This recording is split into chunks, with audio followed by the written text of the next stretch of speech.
নারী চ্যাম্পিয়নশিপের খবর। সিনিয়র সাফে ভারতের বিপক্ষে জয় অধরায় থাকলো বাংলাদেশ নারী ফুটবল দলের। সেমিফাইনালে ছোটন শিশুদের ৪-০ গোলে হারিয়ে পঞ্চমবারের মতো আসরের ফাইনালে উঠেছে মাইমল রকেট শিশুরা। সাফ নারী চ্যাম্পিয়নশিপের গেল আসরেও ভারতের কাছে হেরে শিরোপা হাতছাড়া হয়েছিল বাংলাদেশের। এবার সেমিফাইনালের মঞ্চে দেখা দুই দলের প্রতিশোধের মিশনে মাঠে নেমে অবশ্য ভারতের আধিপত্যের কাছে শুরু থেকেই কোণঠাসা হয়েছিলেন ছোটন শিশুরা। রঙ্গশালা স্টেডিয়ামে ম্যাচের ১৭ মিনিটে লিড নেয় চারবারের চ্যাম্পিয়নরা। ভারতের হয়ে গোল করেন ডালিমা চিপেল।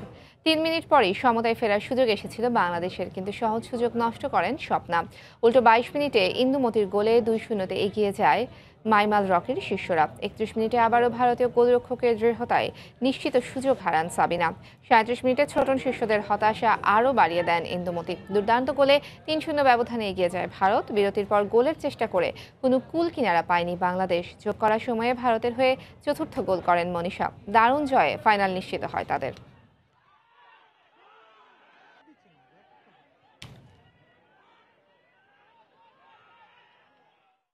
এই মুহূর্তে নেপালে আছেন রিপোর্টার নোমান আব্দুল্লাহ। আমরা সরাসরি চলে যাব তার কাছে। নোমান,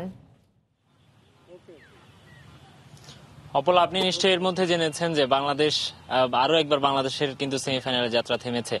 এবার পঞ্চম আসর চলছে নারী সাফ চ্যাম্পিয়নশিপের। এর আগে যে 4টি আসর ছিল, গেল আসরে বাংলাদেশ ফাইনাল খেলেছিল, তার আগে 3টি আসরেই কিন্তু বাংলাদেশ সেমিফাইনালে তাদের যাত্রা থেমেছিল। এবারও বাংলাদেশকে থেমে যেতে হলো সেমিফাইনালে। আমরা যেটি দেখেছি যে বাংলাদেশ দলের যে আজকের খেলার যে স্টাইল ছিল, যে আক্রমণাত্মক খেলার কথা জানিয়েছিল ফুটবলাররা, কোচ, সেটি কিন্তু বাংলাদেশ করার চেষ্টা করেছে এবং বাংলাদেশ দল কিন্তু শুরুতে প্রাধান্য বিস্তারও করেছিল। তবে বারবারই যেটি হচ্ছে যে বাংলাদেশের ডিফেন্ডাররা ভুল করছেন। আগের ম্যাচেও আমরা যেটি দেখছি নেপালের বিপক্ষে, আজকেও আমরা ভারতের বিপক্ষে সেই একই ভুলগুলো দেখলাম। গোলকিপার কিংবা ডিফেন্ডাররা আসলে নিজেদেরকে ঠিক গুছিয়ে উঠতে পারছেন না।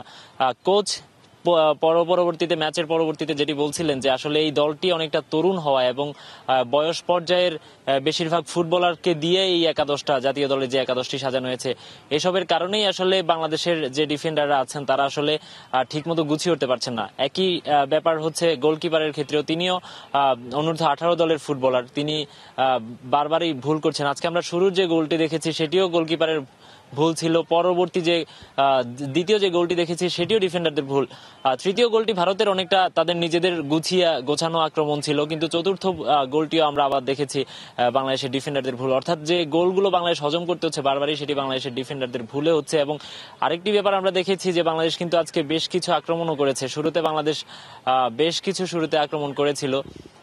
সেসব আক্রমণগুলো যদিও শেষ পর্যন্ত ফিনিশিং আমরা টাচ দিতে দেখতে পারিনি কাউকে। আমরা পরবর্তীতে দেখেছি শেষ অর্ধে, অর্থাৎ দ্বিতীয়ার্ধে কিন্তু বাংলাদেশ প্রথমার্ধে 3 গোল খেয়ে পিছিয়ে পড়ার পর দ্বিতীয়ার্ধে কিন্তু বাংলাদেশ অনেকটা গুছিয়ে আনার চেষ্টা করেছিল তাদের খেলা এবং বেশ কিছু আক্রমণও আমরা দ্বিতীয়ার্ধে দেখেছি। কিন্তু সেই একই কথা, আসলে বাংলাদেশ দলের ফুটবলারদের বয়স কম হওয়ায়, খেলার অভিজ্ঞতা কম থাকায় বাংলাদেশ দলের ফুটবলারদের সব দিক থেকে আসলে শারীরিক গড়ন, মানসিক যে শক্তি, সব কিছু থেকে বাংলাদেশ দলের ফুটবলাররা পিছিয়ে। এবং সেই হিসেবে আমরা দেখেছি যে আসলে বাংলাদেশের ফুটবলাররা গোলও করতে পারছিলেন না।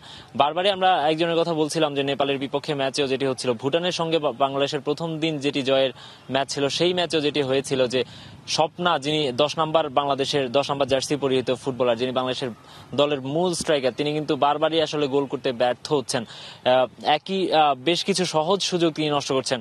সাবিনা কিংবা কৃষ্ণাদের বানিয়ে দেওয়া বলগুলো কিন্তু তিনি নষ্ট করছিলেন। যেটি হচ্ছে যে আসলে ফুটবলারদের আসলে এইসব ব্যর্থতা, ছোটখাটো ভুলগুলো কিন্তু বাংলাদেশকে শেষ পর্যন্ত ডোবাচ্ছে।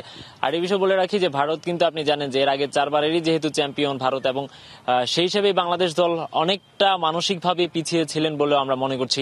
কোচও যেটি বলছিলেন যে ফুটবলাররা বয়স, অভিজ্ঞতা সব দিক থেকে পিছিয়ে থাকার কারণেই।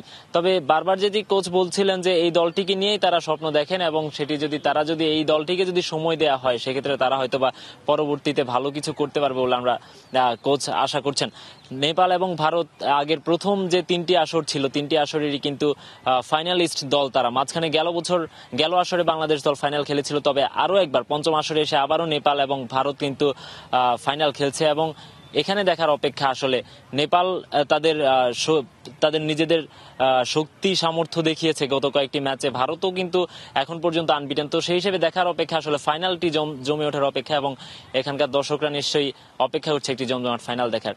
তো বাংলাদেশের যাত্রা এখানেই থেমেছে অপলা। এই ছিল আমার কাছে রংসালা স্টেডিয়াম থেকে সবশেষ খবরাখবর।